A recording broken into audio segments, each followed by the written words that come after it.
주영진의 뉴스 브리핑 정치 여담 야담 본격적으로 시작을 해보도록 하겠습니다. 이재명 민주당 대선 후보 그제 부인의 낙상 사고를 이유로 하루 동안 일정을 취소했고 어제부터 활동을 재개하지 않았습니까? 그제 있었던 일과 관련해서 SNS나 인터넷을 통해서 무차별 가짜뉴스가 퍼지고 있다. 이거 뭔가 조직적인 냄새가 난다면서 민주당이 오늘 공식 기자회견을 열어서 강경한 법적 조치를 취하겠다고 공언했습니다. 한번 들어보실까요? 이재명 후보 배우자인 김혜경 여사의 부상을 둘러싸고 악의적이며 의도된 불법적인 허위 조작 정보의 생산 및 유포 행위가 만연하고 있습니다. 이러한 행위는 지난 2012년 대통령 선거 국면에서 암약했던 시발단 사태를 넘어서는 조직적인 음모에 의한 것이라고 판단합니다. 우리는 현재 자행되고 있는 후보와 배우자에 대한 행위를 제2의 시발단 사태라고 규정합니다. 더불어민주당은 어제인 11월 10일 관련 허위 사실을 유포한 누리꾼 2명을 공직선거법 위반 혐의로 서울중앙지방검찰청에 고발했습니다. 이에 머물지 않고 추가적으로 관련 허위 사실을 생산하거나 유포하는 자는 전원 경찰 및 검찰에 고소 및 고발 조치를 취하도록 하겠습니다. 컨디션 난조로 인해 부상을 입은 배우자를 후보자가 보호한 것이 사실관계의 핵심이자 전부입니다. 이 기본적인 사실조차 왜곡하고 날조하는 것은 누구나 누려야 할 인권을 짓밟는 무도한 행위라고 할 수 있습니다. 선거관리위원회와 경찰에게 강력히 촉구합니다. 이런 가짜뉴스, 선거에 악영향을 미치는 가짜뉴스에 대해서 엄단 처벌해 줄 것을 강력히 촉구합니다. 이재명 후보와 관련해서 이재명 후보 배우자 관련해서도 병원에 이송된 과정도 있고 그리고 또 병원에서 검사하고 치료한 과정들이 다 있습니다. 그리고 119의 기록 또한 모두 확보되어 있는 상태입니다. 네, 이재명 후보 배우자 실장 그리고 국회 행정안전위원장까지 기자회견장에 나와서 강경한 법적 조치, 경찰과 선관위의 강력한 조사를 촉구했습니다. 전재수 민주당 의원, 김영우 전 국회의원, SBS의 양만희 논설위원 함께합니다. 세 분 어서 오십시오. 네, 안녕하세요. 안녕하세요. 양만희 의원, 아마 저 공식 기자회견 마치고 기자들과 백브리핑하면서 의료 기록, 진료 기록을 공개하겠다. 후보자의 동의를 얻어서 이런 얘기까지 한 것 같아요. 네, 그런 취지로 발언이 있었고요. 그러니까 119를 통한 후송 과정하고 진료 기록. 그래서 지금 어떤 경위로 부상을 당했느냐 하는 부분을 둘러싸고 이런저런 말들이 있는 상황이기 때문에 진료 기록을 보면 뭐 명명백백히 밝혀지지 않겠냐 이런 취지인 것 같습니다. 전재수 의원님, 어쨌든 민주당과 이재명 후보 본인으로서는 아내가 다쳐서 남편으로서 그날 하루 동안 옆에서 간호한 것이 전부다. 그런데 인터넷이나 SNS에서는 확인되지 않은 글들이 막 떠돌고 있는데 누군가 이거 조직적으로 움직이고 있는 것 같다. 그래서 이제 그냥 좌시하지 않겠다. 지금 이런 상황인 겁니까? 그러니까 저희가 그렇게밖에 판단할 수가 없는 게 이게 저한테도 어제 문자가 여러 수백 통이 왔습니다. 네. 직접 이제 그 온라인상에서 돌아다니는 내용 카톡으로 받았다 그러고 또 문자로 받았다 그러고 이런 분들이 이게 사실이냐 확인하는 게 수백 통이 왔습니다. 이런 경우가 없었습니다. 그럼 이 정도면 사실은 이것이 굉장히 조직적일 가능성이 많다 이렇게 판단할 수밖에 없는 것이죠. 그리고 이재명 후보 배우자께서 이제 다친 과정 그 세세한 내용을 저는 알고 있거든요. 네. 아주 디테일하게 예. 알고 있습니다. 어떻게 다치고 아주 디테일하게 알고 있는데 굉장히 악의적입니다. 이것은 뭐냐면은 이재명 후보가 기존에 그런 것과 관련된 부정적 그 이미지가 있지 않습니까? 이것들을 다시 소환하고 다시 기억을 되살려서 또 그러한 부정적 이미지를 강화시키고 또 더 씌워가지고 사실은 이번 대선 전국을 말하자면 정책 경쟁이나 이런 것이 아니고 굉장히 이미지를 부정적으로 만들고 또 이게 네거티브로 하고 또 이제 가짜뉴스가 판을 치는 대통령 선거가 될 가능성이 너무 많다. 그렇기 때문에 애초에 이 문제가 나왔을 때 강력한 조치를 취하지 않으면 네. 뭐 그럴 수 있다 이렇게 넘어가 버리면 우리가 양해할게 이러고 넘어가 버리면 이 지금 100일도 더 남은 대선판 전체가 완전히 이게 그 정책은 실종이 돼버리고 이런 식으로 흐를 가능성이 있기 때문에 불가피하게 강력한 조치를 취할 수밖에 없고 특히 이 부분은 사실은 이제 부상을 당한 겁니다. 그것조차도 이렇게 가혹한 가짜뉴스, 왜곡뉴스를 통해 가지고 이런 것을 하는 것은 굉장히 강력한 법적 조치를 취할 수밖에 없다. 이 말씀을 드리겠습니다. 전 의원님이 그 상황, 부상을 당한 그 상황, 병원으로 옮겨진 상황, 치료받는 상황을 다 자세하게 알고 계신다고 예, 넘어져서 말씀하셨는데. 어떻게 해서 넘어졌고 뭐 하다가 넘어졌고 그래서 어디가 부상을 입었고 이것까지 제가 다 압니다. 그 얘기를 해주실 수는 없나요? 그거를 하기는 그것은 이제 프라이버시 문제고 어. 또 진료 기록도 본 그 이재명 후보와 배우자의 동의를 받아서 이제 제출해야 되는 법적 그것도 있고 굉장히 제가 디테일하게 다 압니다. 그러나 이 자리에서 이제 그것을 전부 다 말씀을 드릴 수는 없고 그것을 다 아는 입장에서 그 가짜 뉴스를 봤을 때 말하자면 그 가짜 뉴스가 이재명 후보가 때렸다는 거 아닙니까? 이거는 정말 가혹해도 아무리 선거판이라도 이게 넘지 말아야 될 선이 있고 아무리 가짜 뉴스라도 이게 넘지 말아야 될 선이라는 게 있는 겁니다. 그렇기 때문에 이 부분은 아주 강력한 법적 조치를 통해 가지고 대통령 선거가 그런 쪽으로 흐르지 않도록 저희들이 끝까지 네. 대응을 하겠다 이 말씀을 확실하게 그러면 지금 드리겠습니다. 전 의원님이 그 말씀을 여러 번 강조하셨는데 오늘 이제 진료 기록까지 후보자의 동의를 얻어서 공개하겠다는 데까지 나갔다고 한다면 뭐 전후 사정 이런 부분에 대해서 좀 설명이 충분하게 이루어지지 않아서 혹시 이런 가짜 뉴스를 미리 막지 못했던 건 아니냐 이런 그렇지는 생각도 하신 건 않습니다. 예, 아닙니까? 어제 우리 이해식 이제 실장이 이제 대략적으로 그 부상 과정의 큰 틀은 말씀을 드렸습니다. 이게 순간적인 의식 불명을 통해서 이제 넘어지고 그 정도면 큰 부상의 과정이라든지 어떤 부상인지 그리고 넘어지면서 신체 일부가 이제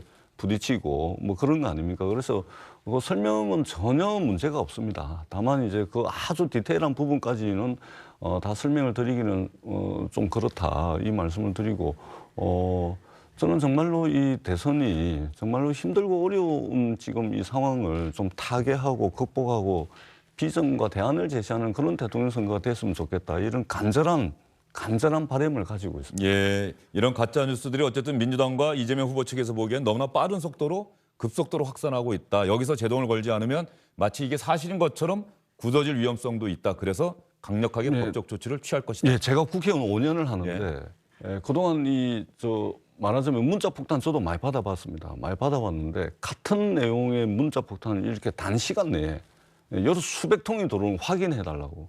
하도 제 집사람도 있잖아요. 문자를 보내와 이게 뭐냐 도대체. 예.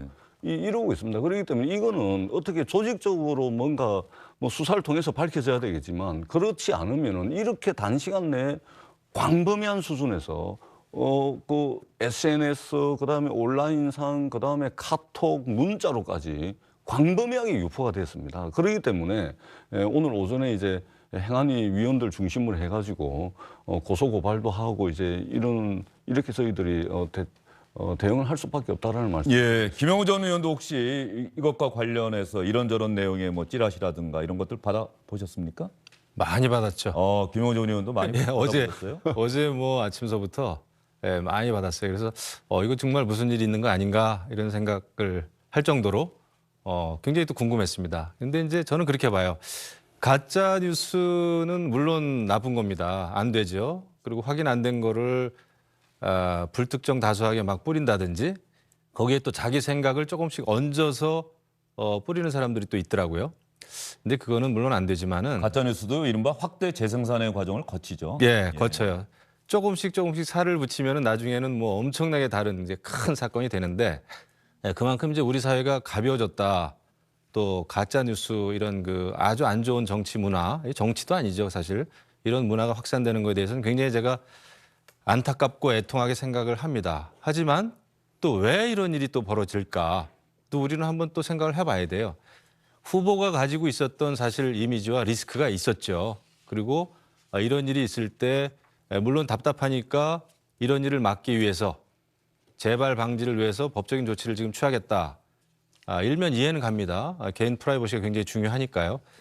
그럼에도 불구하고 지금 대선 주자 아닙니까? 여당의 대선 주자이기 때문에 대선 주자와 또 그 가족, 더더군다나 그 부인에 대해서 궁금증을 갖는 그 일반인들의 그런 궁금증, 그것 자체는 죄가 될 수는 없겠죠. 그렇다고 한다면은 그것을 맞바로 무슨 고소 고발 이런 거보다는 또 우리 전재수 의원님께서 그 상황을 아신다고 하면 또 그걸 아시는 분이 또 여러분 계시면 공보팀에서라도 좀 더 정황을 설명해 주는 거는 저는 굉장히 필요하다고 봅니다. 네.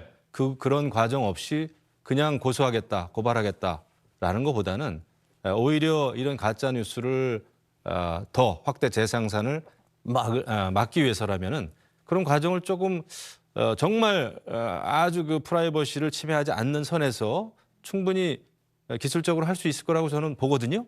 그거를 왜 안 해주시는지 그건 좀 제가 궁금증이 갑니다. 결과적으로 119 구급대에게 연락을 하고 찾아오고 이런저런 이야기를 나누고 또 병원에 어느 병원에 응급실에 가서 어떠한 처방을 받고 진찰을 받고 치료를 받고 또 뭐 어느 병원으로 옮겼다.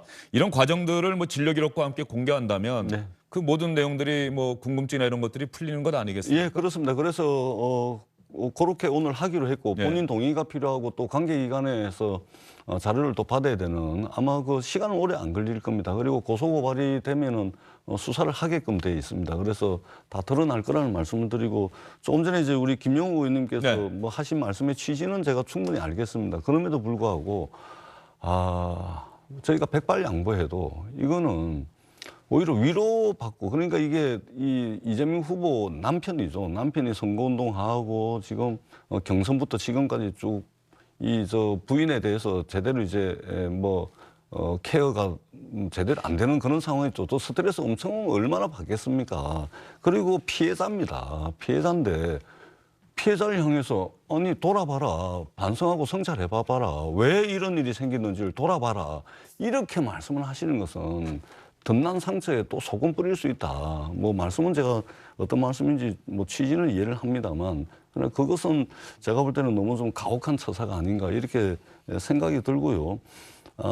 그냥 빨리 쾌차를 바란다. 빨리 일어나시길 바란다. 이렇게 하고 넘어가면 될 일을 이 아주 악의적으로 조작된 가짜뉴스가 전방위적으로 짧은 시간에 조직적으로 유포됐다라고 한다면 이것은 선거를 하게 되는 유권자들의 선택을 방해하는 네. 혼란을 유발할 수 있는 명백한 선거법뿐만이 아니라 이 명예훼손 이런 것이 될 수 있기 때문에 이재명 캠프에서는 이 부분 법적으로 대응하지 않을 수 없는 사안이다. 이렇게 판단을 합니다. 예, 오늘 뭐 백브리핑 보니까는 이재명 후보 배우자 김혜경 씨가 아마 다음 주나 다다음 주부터는 대회 일정을 재개할 수 있을 것이다 이렇게 이야기를 하는데 양만이면 네. 오늘 민주당에서 이 가짜뉴스 강력하게 비판하고 법적 대응 공언하면서 예로 든 게 시발단이에요. 네, 그렇죠. 시발단이 어떤 사건이었는지 우리 시청자분들께 좀 설명을 해주셔야 될 것 같습니다. 그 지난 대선 때 보면은 이제 여러 가지 말들을 합니다만은 그 키보드 워리어라고 예, 그러니까 키보드 위에서 그러니까 밖에 오프라인 나가가지고 선거 운동을 하고 뭐 이런 것이 아니고 이 자판을 두들겨서 자신이 지지하는 사람들을 위한 글을 올리거나 혹은 자기 반대하는 사람에 대한 반대글을 올리는 것까지는 괜찮은데 뭔가 좀 얘기를 좀 꾸며서 좀 과도하게 이렇게 하는 방식의 좀 부정적이고 불법적인 선거 운동을 하는 세력들이 있었죠.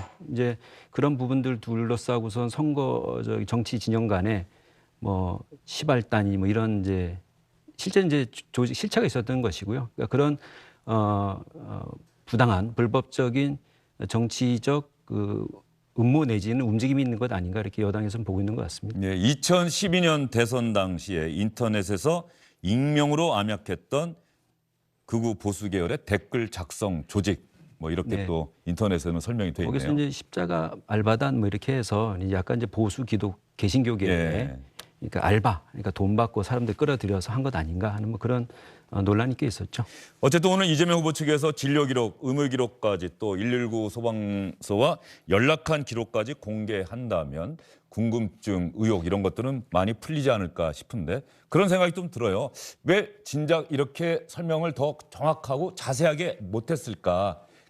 프라이버시와 사생활과 관련된 부분에서 조심스럽긴 한데 이게 대선이라고 하는 아주 엄중한 국면인데 또 이렇게 가짜뉴스가 돌 거라는 예상도 했을 것 같은데 전혀 못했죠. 전혀 못했습니다. 예, 아니 몸도 피곤하고 마음도 피곤하고 그래가지고 이 일시적으로 의식이 혼미해진 상태에서 쓰러진 겁니다. 그리고 다친 거예요. 아니 옆에 부인이 그래 돼 있으면 이게 가슴이 철렁 내려앉죠, 당장.